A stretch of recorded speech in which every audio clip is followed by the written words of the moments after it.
এক বাবা এসে বললেন, উমরে ফারুক আমার ছেলে কথা শোনে না, বেয়াদব। উমরে ফারুক ছেলেরে ডাকলেন, বাবা তুমি তোমার আব্বাজানের কথা শোনো না, এটা তো কবিরা গুনাহ। ছেলে বলে, উমরে ফারুক সব দায় দায়িত্ব আল্লাহ ছেলে মেয়েদেরকে দিয়েছে, বাবা মাকে কোনো দায়িত্ব দেয় নাই। উমরে ফারুক বললেন, অবশ্যই দায়িত্ব দিয়েছে।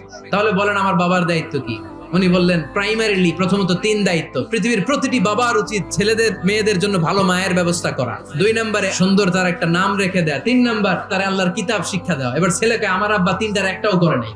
এবার ওমরে ফারুক রেগে গেলেন, বাবার কাঁধে ধরলেন। ছেলে বলে, আমিরুল মুমিনিন, আমার মা নর্তকী, আমার মা মাজুসি, আমার মায়ের মধ্যে কোনো আদব কাদব নাই, সুন্দরী দেখে আমার মা রে বাবা বিয়ে করছে, আমার মায়ের কাছ থেকে জীবনে কিছু শিখি নাই। 2 নাম্বার সাম্মানি খানফাসা, আমার বাবা আমার নাম রেখেছে চামচিকা।